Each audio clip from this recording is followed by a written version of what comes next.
Hi అండి, ఎలా ఉన్నారు? బాగున్నారు అనుకుంటున్నాను. మా చెట్లకి కొంచెం టమాటాలకి ఏదో కొంచెం ముందు కాయలు ఏదో పాడైపోయినట్టుగా అనిపిస్తుంది, ఎండిపోయినట్టుగా ఉంటున్నాయి. సగం మూది దగ్గర ఒక 2 చెట్లకు అలా కనిపించిందండి. దానికి ఏమి వాడితే పోద్దో కొంచెం కామెంట్ చేయండి తెలిసిన వాళ్ళు. నాకేమి ఇవ్వాలో అర్థం కాలేదు. మా చెట్లు ఎలా మన సొంతంగా వేసుకొని పండించుకొని కోసుకొచ్చుకొని వంట చేసుకుంటే చాలా బాగుంటుంది కదండి. దొండకాయలు ఒక 4 కాసినాయండి. కోద్దామని అంతే ఉంచాను. ఇవాళ వెళ్ళి కోసుకొచ్చాను.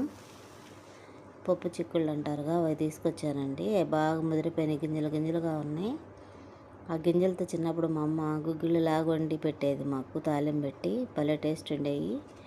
నేను ఈ అలవాటుతో మసాలా కూర చేస్తున్నాను. వాటికి కావాల్సిన మసాలాలు కొబ్బరి, గసగసాలు, నువ్వులండి. అల్లం వెల్లుల్లి పేస్ట్ విడిగా వేసి పెట్టుకున్నాను. గ్రేవీ కోసం వేసాను, పోపు పెట్టాను. పోపులో ఆనియన్, పచ్చిమిర్చి వేపుకున్నాను. వేగిన తర్వాత అల్లం వెల్లుల్లి పేస్ట్ వేసుకున్నానండి. అది కూడా వేయించిన తర్వాత ఈ దొండకాయలు కూడా కూరలో వేసి వండుదాం అనుకున్నాను. దొండకాయలు పండిపోయినాయి. మనకు కొంచెం పండింట మిర్చి వెంట కోసానండి, పైన చెట్లయే. ఇంకా టమాటాలు వేసి కొంచెం వేసి పచ్చడి చేశాను. అల్లం వెల్లుల్లి పేస్ట్ వేసాను. అది వేగిన తర్వాత ఈ గ్రేవీకి పట్టాను కదండి, గసగసాలు, నువ్వులు, కొబ్బరి అవి కూడా వేసానండి. కూర ఎంత టేస్ట్ వచ్చిందండి, అంత టేస్ట్ వచ్చిందండి. జొన్న రొట్టె చేశాను. జొన్న రొట్టె, గోధుమ రొట్టె. నిన్న మా మరదళ్ళు, మా వదినలు ముగ్గురు వచ్చారండి బట్టలు పెట్టడానికి, వదిన ఆడబిడ్డ బట్టలని. ఇంకా వాళ్ళు సడన్గా వచ్చారు, ముందు చెప్పలేదు. సండే అయినా మేము నాన్ వెజ్ తీసుకురాలేదు. సండే ఈ వేసి కుర్మా అలాగా చేశాను.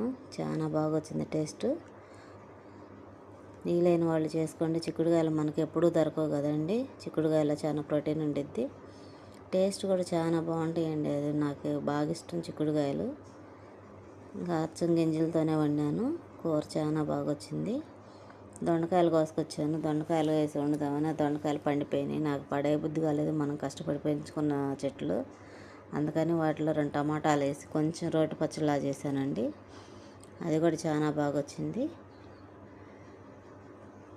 మా చెట్లకు పండిన మిరపకాయలు ఉంటే అవి వేసి 2 ఎండుమిరపకాయలు వేసి చేశానండి. సూపర్ టేస్ట్ వచ్చింది. వంకాయ ఫ్రై కూడా చేశాను. అలాగే నచ్చిన వాళ్ళు లైక్ చేయండి, షేర్ చేయండి, మా ఛానల్ సబ్స్క్రైబ్ చేసుకోండి.